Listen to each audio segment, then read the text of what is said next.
What's going on, y'all? So, look, today I want to talk about mindset mastery, the art of self love. All right. I want to talk about elevating your consciousness and master the art of self love. It's not soft, it's power. Okay, y'all. So, what I mean by that when I say it's not soft, it's power,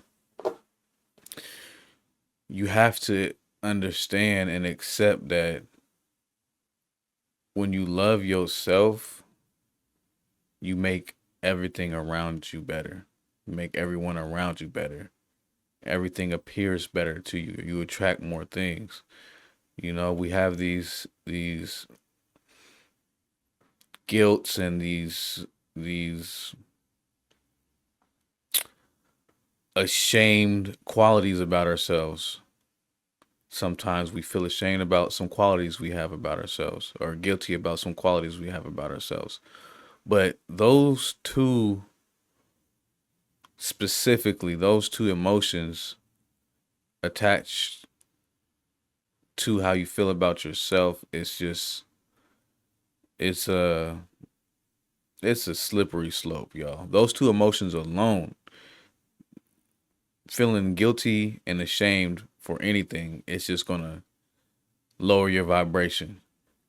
Feeling guilty and ashamed for yourself is gonna just really amplify that emotion, and it's gonna lower your vibration, y'all. And we want to raise our vibration, so transmute that energy, okay, and transmute it into love and acceptance. This will probably be another video I'll talk about, but it's about your shadow self and doing shadow work. And I'm not a guru or expert, but I'll just say that your shadow work essentially is identifying characters, qualities, and habits that you do about yourself that are reoccurring, that aren't necessarily good, that have a negative connotation attached to them. But how you understand that about yourself and you accept it and you use it for good. I can't remember who I got the quote from, but it goes, your shadow gets a seat at the table, but it doesn't get to make a decision. So we'll go into that a little bit later. Now, step one about self love is you have to know your worth. Your limited edition, y'all, a masterpiece. Your unique experiences and perspectives are your power. Okay, y'all. So what I mean by that is there's only one you, baby. There's only one you. Nobody can do you like you. And when you accept that, that's love. That's loving yourself. Now we can go into the biology and your DNA and your molecules and your cells. There's nobody's gonna have the amount of cells, the amount of DNA, the amount of or the same type of DNA code in your helix strand. You know, we can get into the deoxyribonucleic acid. I ain't gonna do all that right now. I'm not here. I'm not a scientist. I'm just here to encourage and motivate y'all to understand that when you know your worth, you will go further. You will raise your vibration. And a good starting point for knowing your worth is understanding that there's only one you. And that makes you priceless. That makes you invaluable. There's only one of you. Nobody can be you. Nobody can do you like you. I'll say it again. Nobody can do you like you. So take energy from that, y'all. I want you to understand that that is monumental. And another way that we can love ourselves, or a habit that we can build to love ourselves, is elevate your self talk. Elevate yourself with self talk.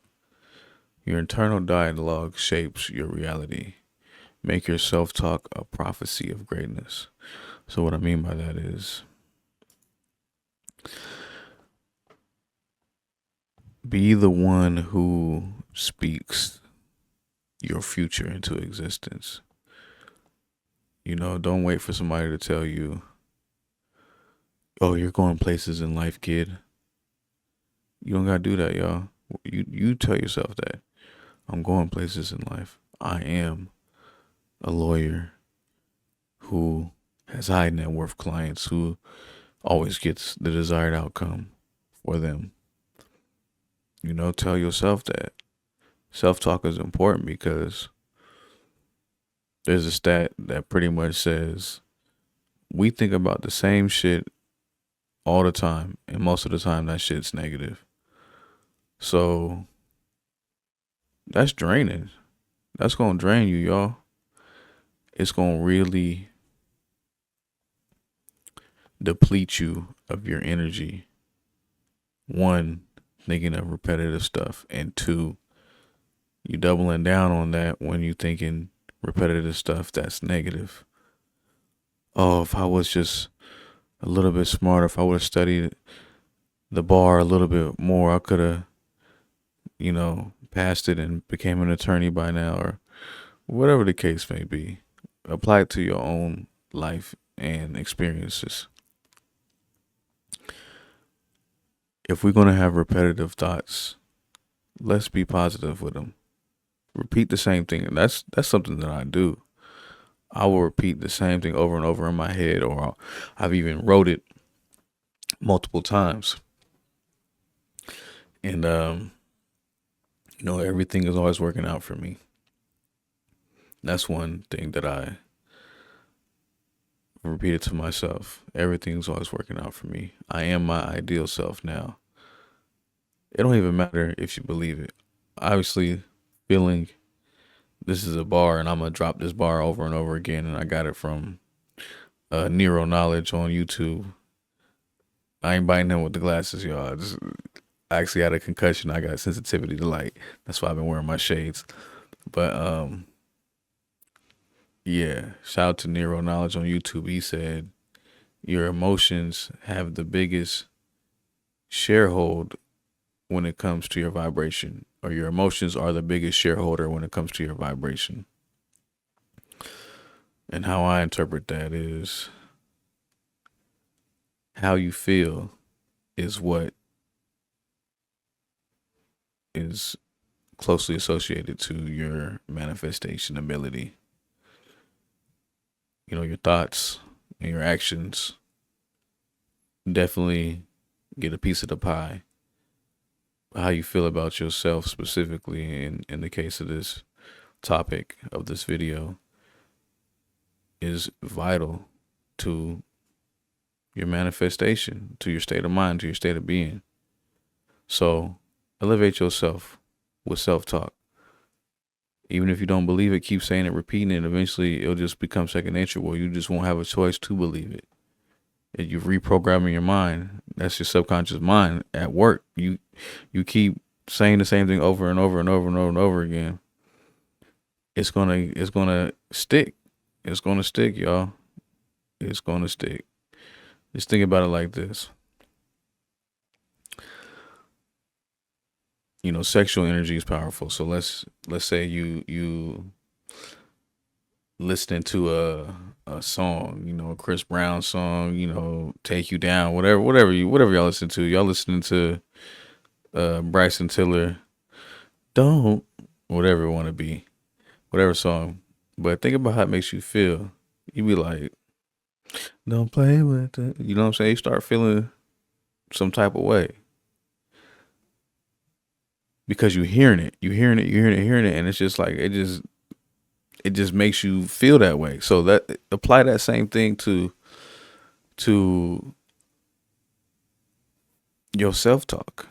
Or if you a young man and a lady, a nice young woman whispers something in your ear, that's gonna make you feel some type of way. Or vice versa, if you a man whispering in a woman's ear, granted, if boundaries are not crossed and it's all consented, and you know what I mean, I ain't gonna get too much in that, but It's gonna make you feel. You're gonna be like, it's gonna tickle your ear. You're gonna be like, oh, okay, I like that, and you're gonna immediately feel it. So that's the power of words, y'all. Words can make you feel stuff, even if you don't believe it. She could be lying to you. You're not gonna know. You're not gonna know. So yeah, make sure you really elevate your self talk. And I got 12 different pieces on here, but I think I'm gonna just break it down into three, and I'll do maybe 3 videos or 4-part series. But another way to love yourself is investing in your growth. So when you set aside a budget for self development, that's a high level decision of loving thyself. Knowledge is the currency. Personal development is the ultimate investment. So even if you not invested into your knowledge, invested into your body, your physicality, your vitality, you investing into yourself. It's not external. We bringing that energy we make or we build, whether it's money or time that we've earned. We're going to put it back into ourselves. We're not going to put it external. We're going to put it back into ourselves. And that's a form of self-love. And self-care, that could be an investment also. But we're talking about growth in the moment. Self-care is needed also. It's very important to take care of yourself when it comes to, hygiene. And when I think of self-care, I automatically think of hygiene. You know what I'm saying? Oh, yeah, I'm about to go get my hair cut. I'm going to go get a pedicure, manicure, whatever. Get my lineup, get my facial scrub, whatever the case may be. Self-care is important. And right now in my mind, I'm thinking about the gym. And a lot of people, I feel a lot of people don't understand that you don't grow muscle in the gym. All right. That's not how it works. You actually breaking down the muscle in the gym. You don't get stronger in the gym. You get weaker in the gym. Think about it. You doing bench press. If you bench press, let's say one plate on each side, 135. You do 10 reps. You do 5 sets of 10 reps. You're not going to be moving that bar the same way as that first rep on that first set as the 10th rep of that 5th set. Now stay with me. I'm gonna bring it all together. You're getting weaker in the gym, but when you go home and you rest, that's the first part, is rest. So now you getting back that energy you expended in the gym. But even then, that rest is not doing anything for growth. It's the recovery, okay? It's rest and recovery. Those two things are separate. You have to rest to get back your stamina and your physical energy, but your muscles have to recover. And just because you're resting doesn't necessarily mean that it's recovered. It's gonna take. You have to like think about your health bar or your your special bar, whatever the case you may be. Like, it's gotta reach a certain point before you can even do anything, and then once you feel that specific reserve of your shield or your health bar or your special meter, if you're playing a fighting game, whatever the case may be, there's another level. And it's like, okay, now once you reach this level of your special bar or your game breaker, if you played NBA Street Volume 3, you had game breaker 1, 2, 3, you know what I'm saying? You have to build it up.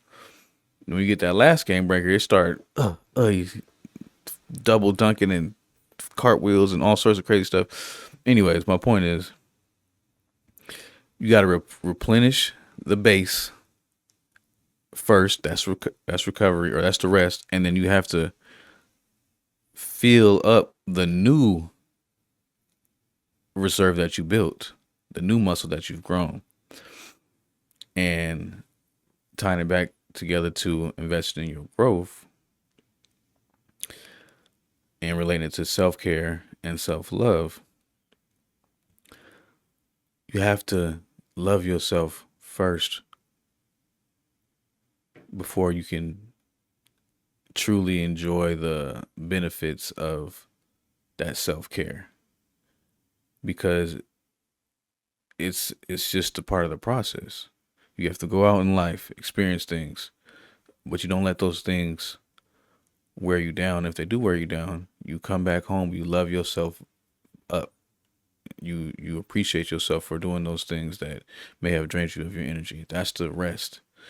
Then once you've done that, you can go to the next level and do some self-care to replenish the new amount, the new capacity you have for your energy levels, to your new capacity to exude energy.